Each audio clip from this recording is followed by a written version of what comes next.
Dalam riwayat pertama tak disebut pun. Disebut dengan tangan saja. Maka tangan kanan boleh, tangan kiri pun boleh. Riwayat yang sahih yang kedua disebut khusus tangan kanan.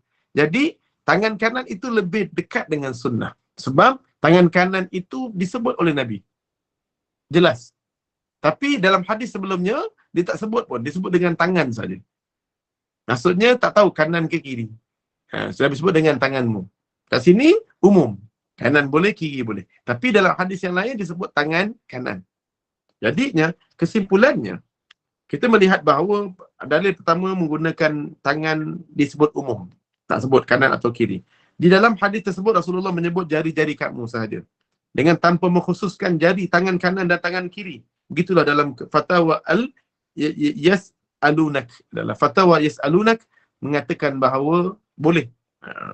Maka tangan yang sementara dalam hadis ini pula, yang sahih ini, menyebut Rasulullah menghitung bilangan zikirnya dengan menggunakan tangan kanan sahaja. Oleh itu, kedua-dua hadis ini memberi kesimpulan dengan bahawa membilang zikir dengan tangan kanan lebih afdal. Bukannya tangan kiri tak boleh. Tapi tangan kanan lebih afdal daripada menggunakan tasbih dan alat kira. Menggunakan tasbih, alat kira tasbih tu, maka dengan menggunakan tangan kanan lebih afdal. Dan anak-anak batu, daripada anak-anak batu, biji-biji tamar yang sepertinya. Ini disebabkan oleh alasan yang telah diberikan Rasulullah sallallahu alaihi wasallam tersebut, bahawa semua jari yang ada di tangan kita digunakan untuk bertasbih akan disoal oleh Allah Subhanahu wa taala dan diminta bercakap sebagai saksi bagi pihak Tuhannya terhadap segala amalan tasbihnya. Begitu dalam kitab Tuhfatul Ahwazi, Al-Na'itul Autar dan Aunul Ma'bud. Walau bagaimanapun, banyak juga riwayat sahabat Nabi yang menggunakan batu-batu untuk mengiranya. Jadi saya tak kisahlah benda ni lah. Simple lah. Jadi kanan boleh, kiri boleh. Tapi para ulama letak afdal kanan. Boleh faham? Boleh jawapan? Kena? Okey. InsyaAllah. Tak dengar soalan. Okey, boleh kuatkan sikit suara?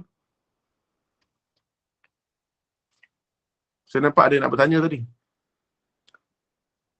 Okey. Tak ada? Okey, kejap Okey, saya baca. Okey, Ustaz, jika suruh zikir dengan ruang gunakan tangan kiri. Tangan kiri afdal. Okey. Kena praktik bagi tahu. Betul Ustaz, zaman jahil dulu masa saya nak istiqamah al-Mulk, saya baca tengok jam. Lepas nampak kurang dari 10 minit baru rasa rugi tak buat. Betul?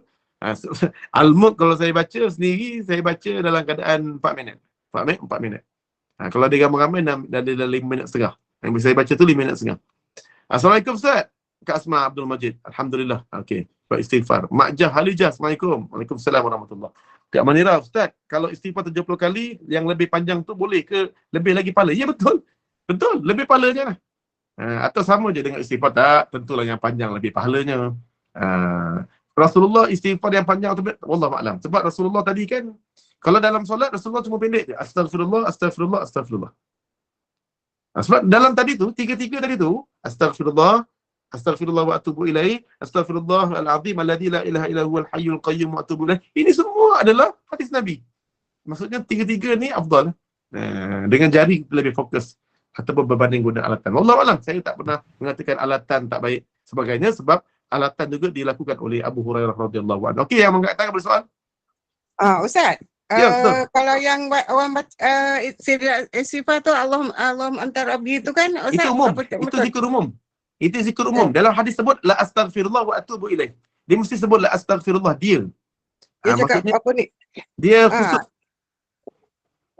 Dia kalimah khusus dengan kalimah umum lain. Saya kata tadi, kalau kalimah umum banyak, rabbighfirli dhunubi wa liwalidayya warhamhuma kama rabbayani shaghira. Allahumma ighfirli dhunubi wa liwalidayya. Allah pun Allahumma ighfir lana dhunubana. Allahumma ighfir li ikhwanina alladhina sabaquna bil iman wa la taj'al fil qulubina ghillan lil ladzina amanu innaka antal ghafurur rahim. Jadi kalimah Allahumma anta rabbi la ilaha illa anta khalaqtani wa ana 'abduka wa ana 'ala ahdika wa wa'dika. Ini kalimah umum. Tapi dalam hadis tadi disebut la astaghfirullah wa atubu ilaih. Dia mesti kalimah yang ada tu mesti kepada khusus kepada dia, yakni Allah. Wa atubu ilaih. Jadi dia lain, dia tak sama. Kalimah khusus dalam hadis ni yang sama dengan kalimah ini adalah ilaihi ataupun dia. Jadi kalimah itu sesuai dengan kalimah tiga ni je yang didapati oleh ulama. Astaghfirullah, astaghfirullah wa atubu ilaih, astaghfirullahal azim alladzi la ilaha illa huwal hayyul qayyum wa atubu ilaih.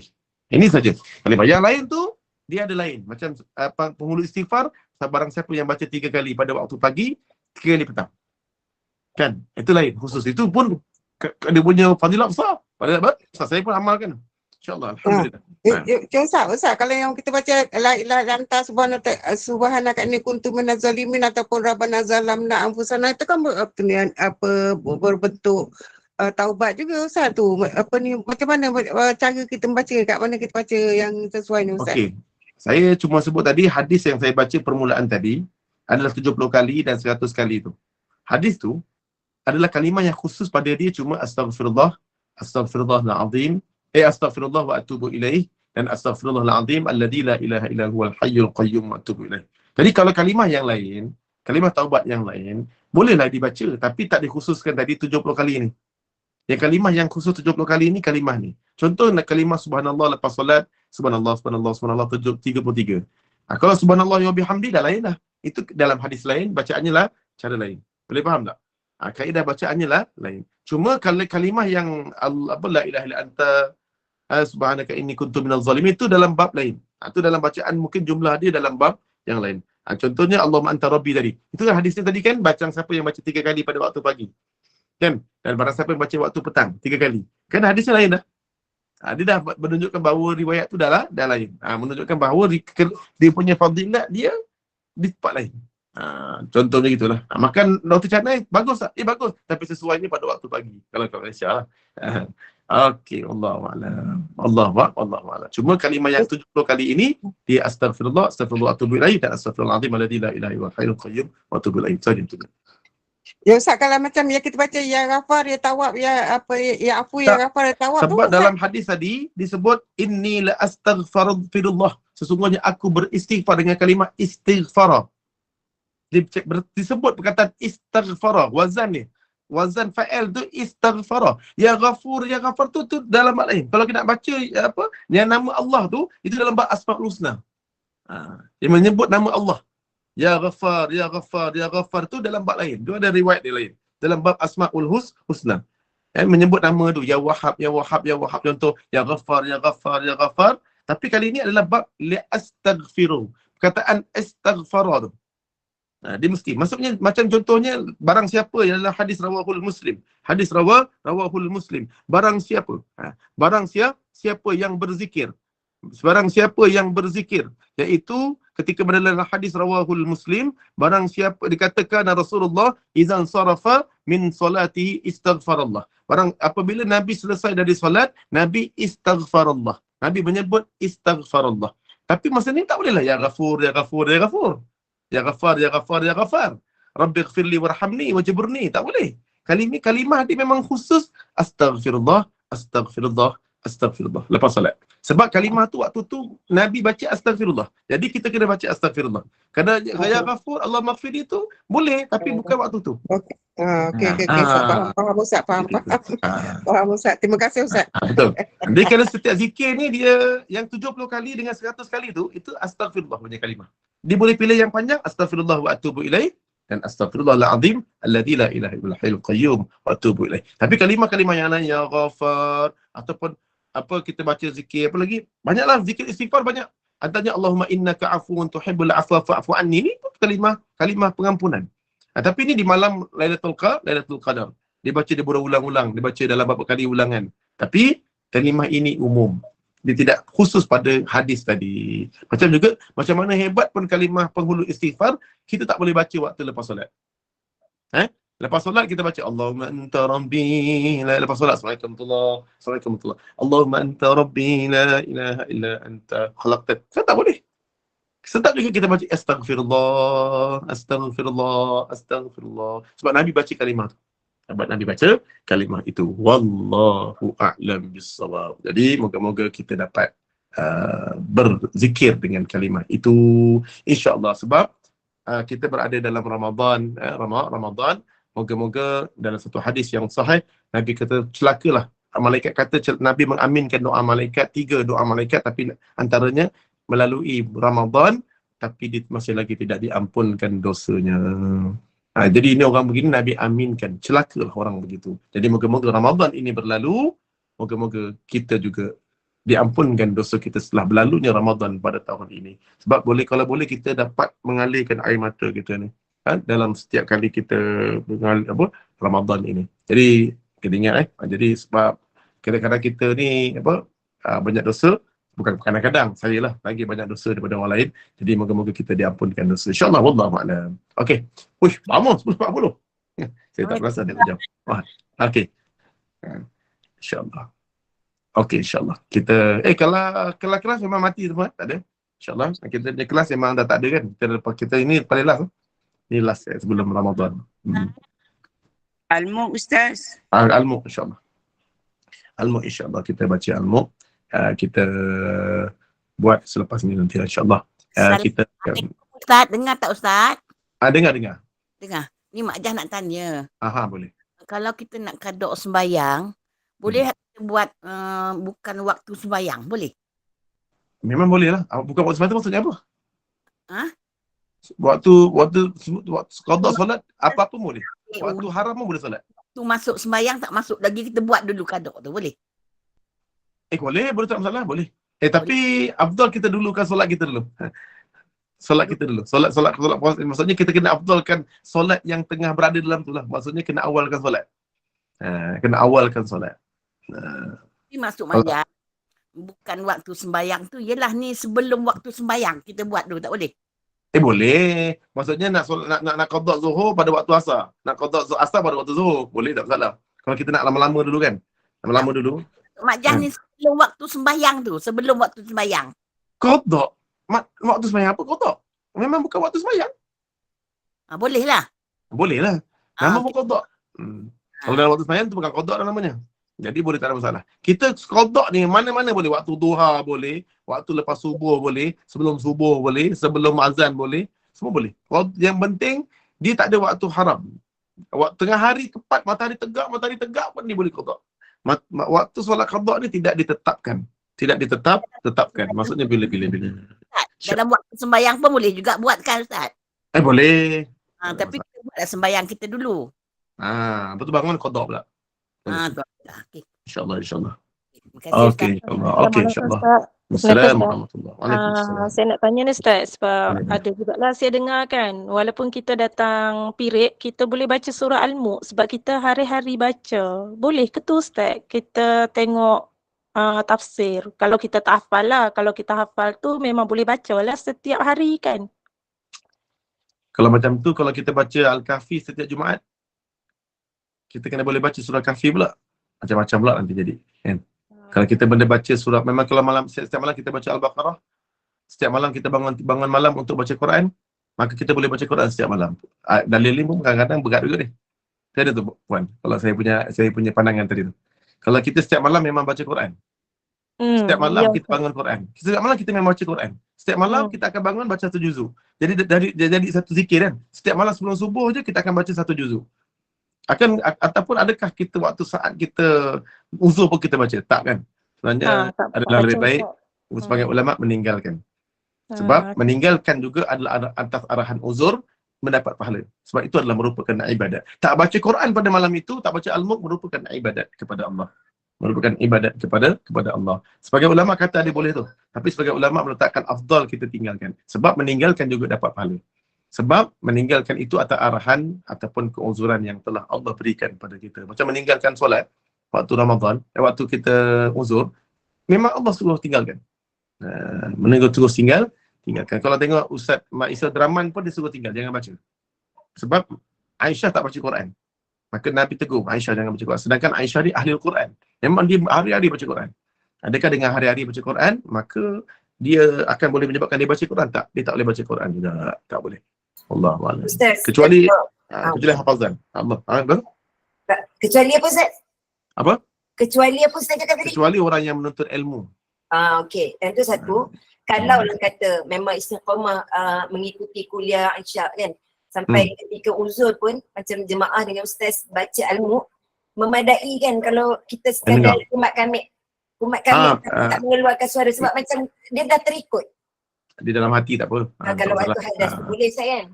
Boleh, tak masalah. Dengar dalam hati tak masalah. Mengikut janganlah. Kalau ikut secara kuat jahar tak boleh lah. Jangan sampai bersuara kan? InsyaAllah. Okey, baik. Jadi benda ni kena nilah selalu kata tadi bab begini maksudnya Allah bagi cuti tu. Sebenarnya Allah bagi cuti tak baca kerana kita tak baca kerana uzur, maka Allah tetap berikan pahala istiqamah kepada kita, ibu-ibu semua yang mungkin ibu-ibu semua yang ya ibu-ibu tak cuti lagi dah kan. Jadi Allah Ya jadi Ustaz, orang yang boleh kalau uzur. yang muda-muda ni masih ada cuti lagi lah, macam dalam Tapi 30-an kalau ni kecuali dia masih ada menuntut lagi. ilmu. Menuntut ilmu. Contohnya kelas ni kelas Quran. Kan? Nah, mengaji Kelas Quran. Quran. Jadi di kelas lelaki waktu dia tengah kena baca Quran, turn dia. Jadi dia boleh baca. Tak ada masalah. Waktu tu menuntut ilmu. Menuntut ilmu. Ataupun ada ujian syafawi. Ujian syafawi. Dia ujian kena tulis Quran kat dalam kertas. Kena tulis kan? Jadi boleh baca. Benda boleh baca, boleh tu. Uzur. Kalau macam tu budak-budak tahfiz pening kepala lah. Si cuti macam. Tak. Budak tahfiz boleh baca. Sebab apa dia tengah belajar. Dia tengah Sama lah juga Ustaz kan, macam guru Al-Quran tu yang Betul. sentiasa mengajar tu, dia teruskan seperti biasa lah Ustaz Betul. kan. Cuma Betul. Dia boleh tak mengajar. pegang ayat suci Quran. Dia boleh mengajar. Sebab dia tengah mengajar. Kalau dia tak boleh mengajar, manjang cuti. Pening dia kepala dia. Jadi mengajar dan belajar, maka dia dikecualikan. Ini dalam fiqh lah.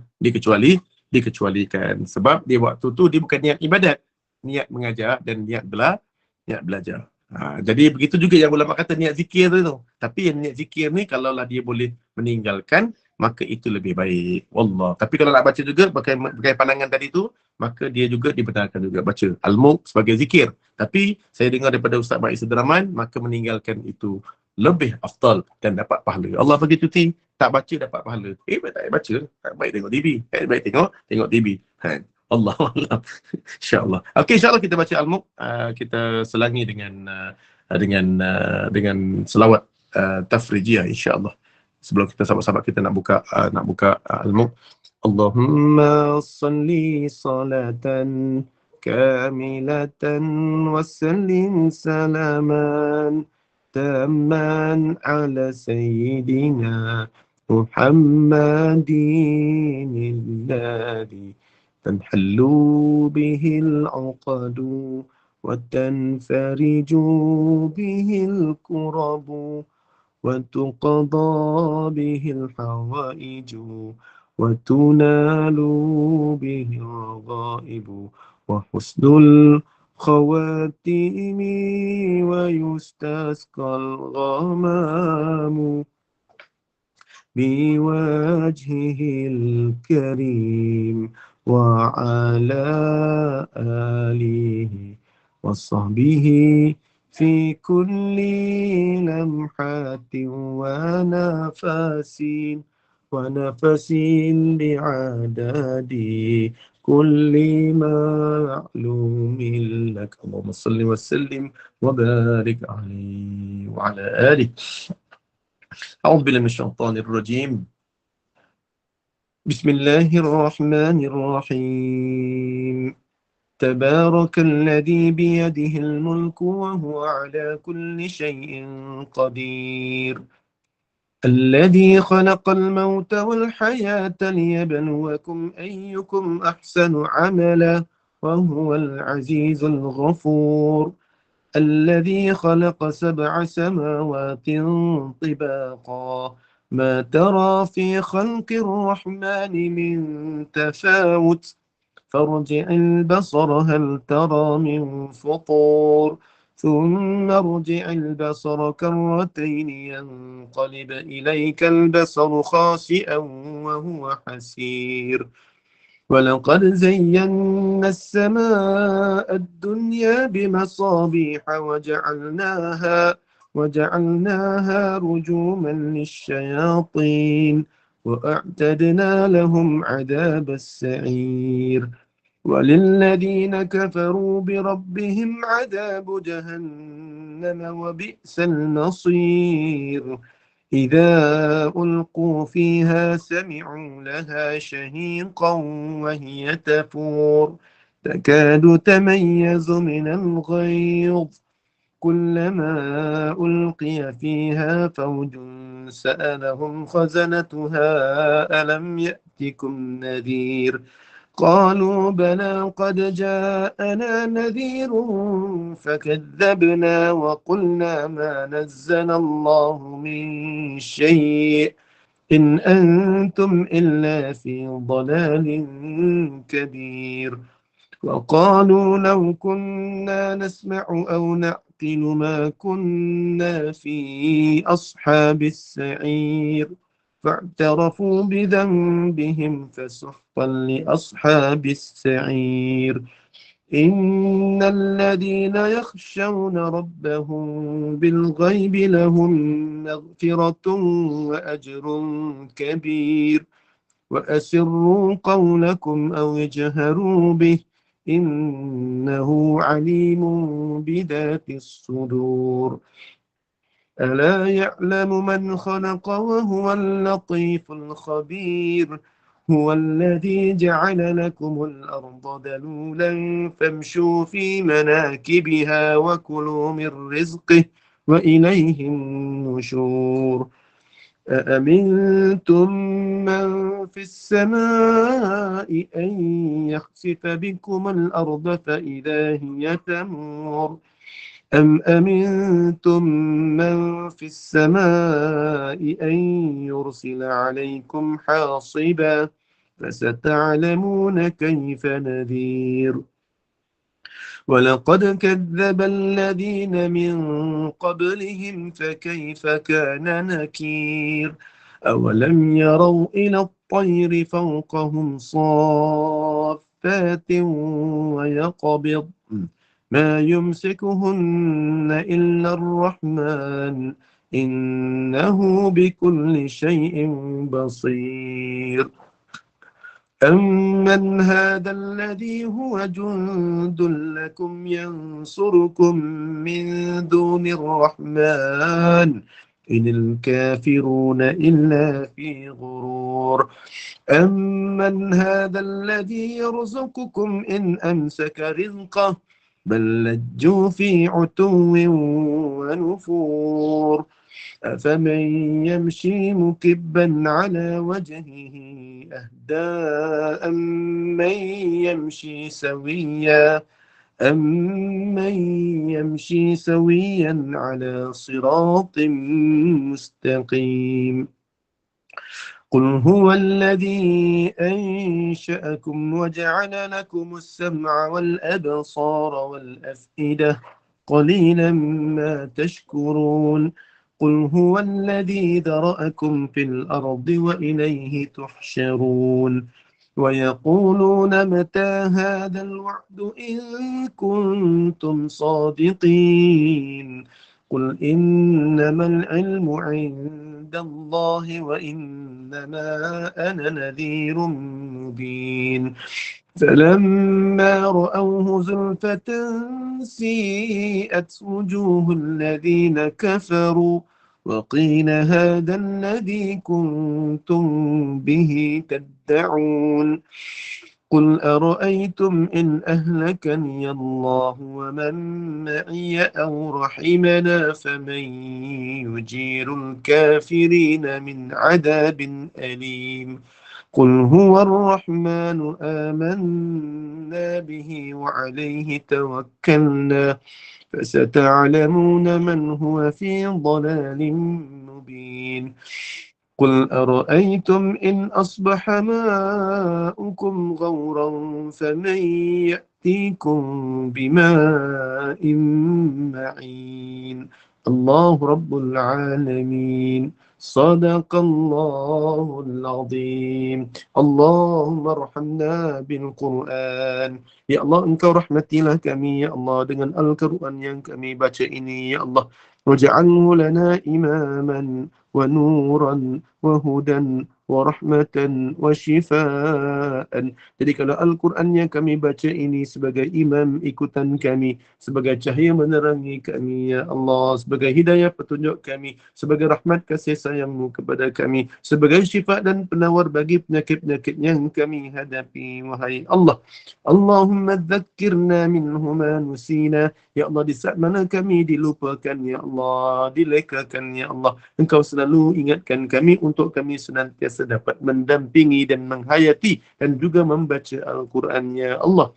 Wa'allimna minhu ma jahilna, di saat mana kami jahil, Ya Allah, Engkau ajarkanlah Di saat mana kami tidak faham, wahai Allah, Engkau fahamkanlah. Di saat mana kami tidak pandai, ya Allah, Engkau pandaikanlah kami membaca Al-Quran. Warzuqna, dan berikan kepada kami rezeki, ya Allah, tilawat suratul Mulk, untuk kami dapat membaca surah Al-Mulk ini, ya Allah, fi kulli laylah, pada setiap malam, ya Allah. Warzuqna, dan berikan kepada kami rezeki, ya Allah, tilawat suratul Kahfi, untuk kami dapat membaca suratul Kahfi fi kulli yaumil jumu'ah, pada setiap malam, pada setiap hari Jumaat, ya Allah. Warzuqna, dan berikan kepada kami kesempatan dan juga rezeki, ya Allah, tilawat Al-Quran, untuk kami dapat membaca Al-Quran salasina juz'an, 30 juzuk, ya Allah, fi syahri Ramadan, pada bulan Ramadan kali ini, ya Allah. Warzuqna, dan berikan kepada kami rezeki dan juga kesempatan, hai Allah, tilawat Al-Quran, untuk kami dapat membaca Al-Quran fi lailatul qadar, fi syahri Ramadan, pada malam Lailatul Qadar, pada malam, pada bulan Ramadan pada kali ini, ya Allah. Warzuqna, dan berikan kepada kami rezeki dan kesempatan, ya Allah, tilawat Al-Quran, untuk kami dapat membaca Al-Quran ana al-laili wa atrafan nahar, di sepanjang malam dan siang, ya Allah. Waj'alhu lana hujjatan, jadikan Al-Quran yang kami baca ini sebagai hujjah kepada kami, wa syafa'atan fil qabr, dan juga Al-Mulk yang kami baca ini sebagai syafaat di dalam kubur kami, ya Allah, ya Rabbal Alamin, wahai Tuhan semesta alam. Wa sallallahu ala sayyidina Muhammad wa ala alihi wa sahbihi wa sallam, walhamdulillahi rabbil alamin. Taqabbalallahu minkum minna wa minkum, taqabbal ya karim.